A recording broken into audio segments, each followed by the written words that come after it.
Welcome to the next lecture of signals and systems. So, in the last class, we were discussing about the properties of the continuous time Fourier transform. So, before we end this topic of continuous time, I would like to solve some more problems which is based on the properties of the continuous time Fourier transform. So, now taking this problem as gt equals to a sinc t upon 2 pi. Question is, you have to find the Fourier transform for it. So find the Fourier transform which can be represented by g omega. Okay, this is the question. Now in solving this problem, you can take help the property of duality which we discussed in the properties topic which when we were discussing it. So just to start, let us define x omega as a sinc omega by 2 pi. Okay, now in this expression of x omega, if we replace t with omega, so actually in this expression which is given in the problem, that is gt, if we replace this t with omega, what we will get? So we will get this expression of a sinc omega by 2 pi, isn't it? So this is given as a sinc t upon 2 pi. So if you replace this t with omega, you will get this expression a sinc omega upon 2 pi. So let us just define this expression as x omega.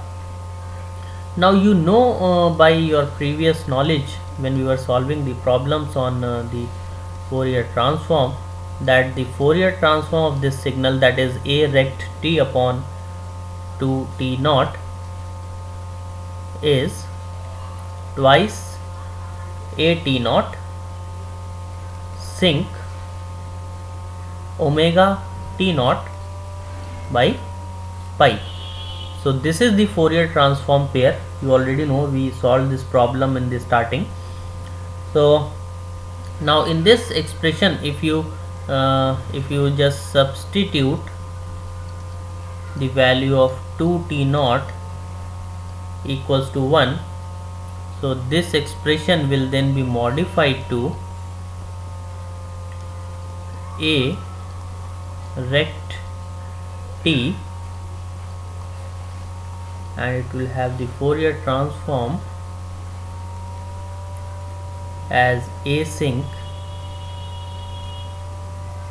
omega by 2 pi. Okay, so we can also represent this as we used to represent the Fourier transform pair, that this is xt and this is x omega. Okay, that is you can also write it that xt here is a rect t, and whereas x omega is a sinc omega upon 2 pi. Okay, now what will be x of minus omega? So it will be a rect of minus omega. So in this previous expression of xt, if you just replace this t with minus omega, you will get this a rect of minus omega, which will be equal to a rect omega, because this is an avian signal, and xt will be a sinc t upon 2 pi. So that is, in this expression of x omega, uh, here if you put t in place of this omega, you will get a sinc t upon 2 pi. So that is what I have written here. Now according to the duality property, according to duality property, so it states that if this is a Fourier transform pair, xt having the Fourier transform of x omega, then in that case this capital xt will be equal to 2 pi x of minus omega. Okay, so that means that here this xt, which is a sinc t upon 2 pi, will have the Fourier transform of 2 pi a rect of omega. Okay, so this is the solution of this problem. As you can see that it has been asked in the problem to find the Fourier transform of this signal. So the Fourier transform of this signal will be 2 pi a rect omega. Okay, so we have solved this problem by using the duality property. Now we'll take some more problems. Let us take this problem. x1t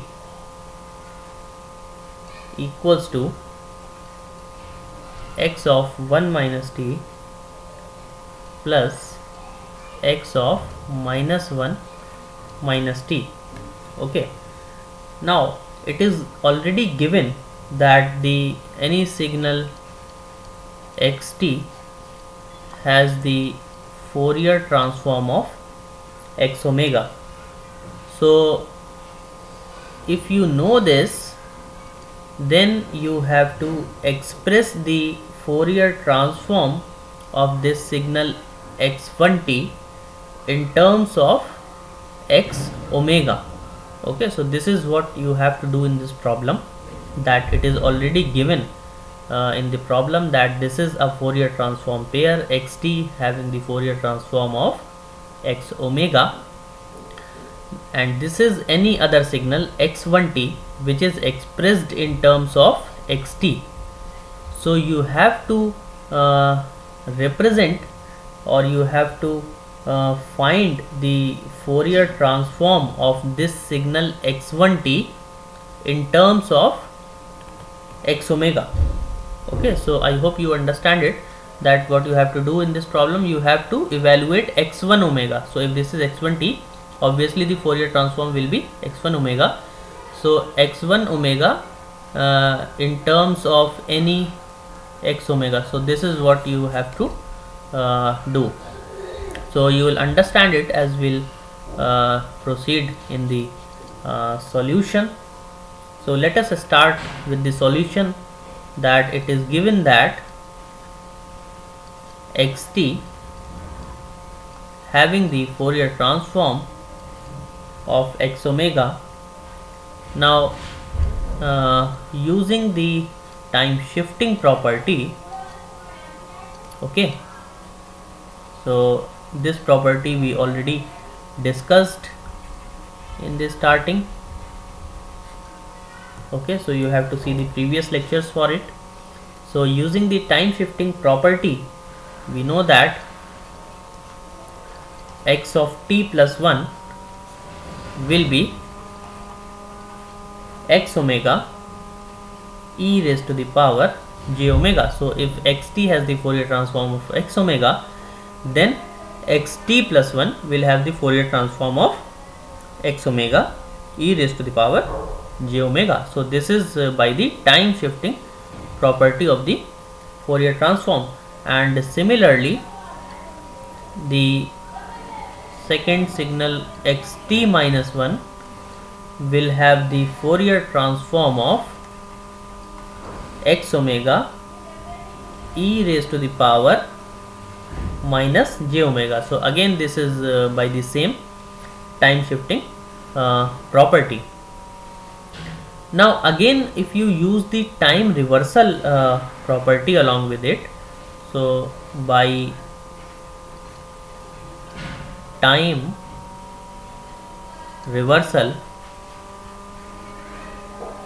property, so if you apply this time reversal property in this first signal, that is this signal, so this will become x of minus t plus 1 will have the Fourier transform of x of minus omega e raised to the power minus j omega, and this second signal then, which will become x of minus t minus 1, will have the Fourier transform of x of minus omega e raised to the power j omega. So this is what you have to do. If you see now here that it is given x of 1 minus t, so this x of minus t plus 1 is the same as x of 1 minus t, so it has the Fourier transform of this x minus omega e raised to the power minus j omega, whereas the second signal x of minus 1 minus t is same here, which we have written over here. So now if we just compile these results, that x1t will have the Fourier transform of x1 omega, so in that case x of 1 minus t plus x of minus 1 minus t will have the Fourier transforms of, so whatever individual Fourier transforms you have evaluated in the previous step, like these two are written here, you just have to add these two here. So this will be x of minus omega e raised to the power minus j omega plus x of minus omega e raised to the power j omega. Okay, so then it can be written as twice x minus omega cos omega. So you can just combine these exponentials to get this cos signal.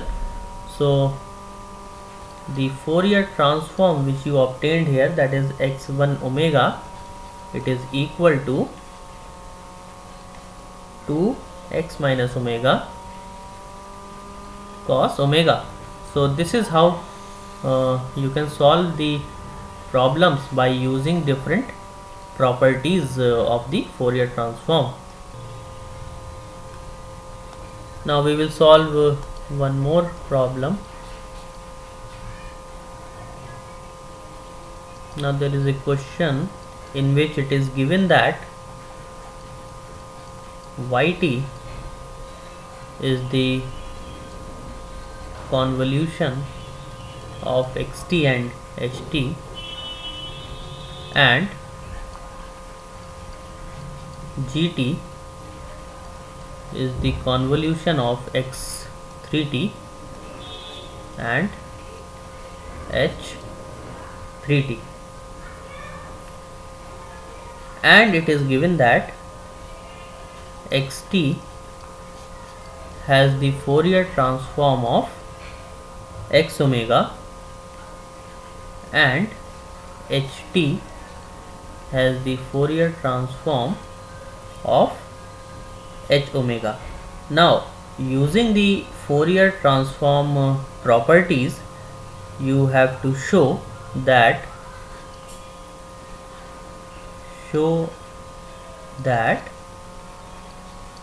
gt is equal to a times y bt, and along with it you also have to find the values of a and b here. Okay, so we will see that how to solve this problem. So let us just start its solution. So since it is given that yt is the convolution of xt and ht, so if you take the Fourier transform or you use the property also that convolution in one domain becomes multiplication in other domain, so that will become y omega, that is the Fourier transform of yt, and the Fourier transform of both these signals will get multiplied, okay, because this is in the other domain. Now you use the time scaling property here. So using time scaling property, x of 3t will have the Fourier transform of 1 by 3 x of omega by 3 and h of 3t will have the Fourier transform of 1 by 3 h of omega by 3. So again you can just see the properties in the lecture where we discuss the different properties. Now if you take the Fourier transform of gt, okay, because it is given that gt is equals to the convolution of x of 3t and h of 3t. So again if you take the Fourier transform, that is it will become g omega, and the Fourier transform of this symbol representing the Fourier transform of whatever is written inside the brackets. So x of 3t and the Fourier transform of h of 3t. So again this is the same property that convolution in one domain becomes multiplication in other domain, because this is there is convolution here in between these two signals, so obviously there will be multiplication in between the Fourier transforms of these two different signals. So okay, so that is what we have written here. So this will be just equal to 1 upon 9 x of omega by 3 h of omega by 3. So these two signals are being combined here, okay. So g omega will become 1 upon 9 y omega by 3, okay. So you can take the inverse Fourier transform for it. So it will become gt equals to 1 by 3 y of 3t, which can be compared with this given expression which is given at the starting in the problem. So here you can see that the value of a is 1 by 3, you can see just by comparison, whereas b will be equal to 3. So this is how this problem can be solved. So with this much we stop today, and in the next lecture we'll try to discuss the discrete time Fourier transform. Thank you very much.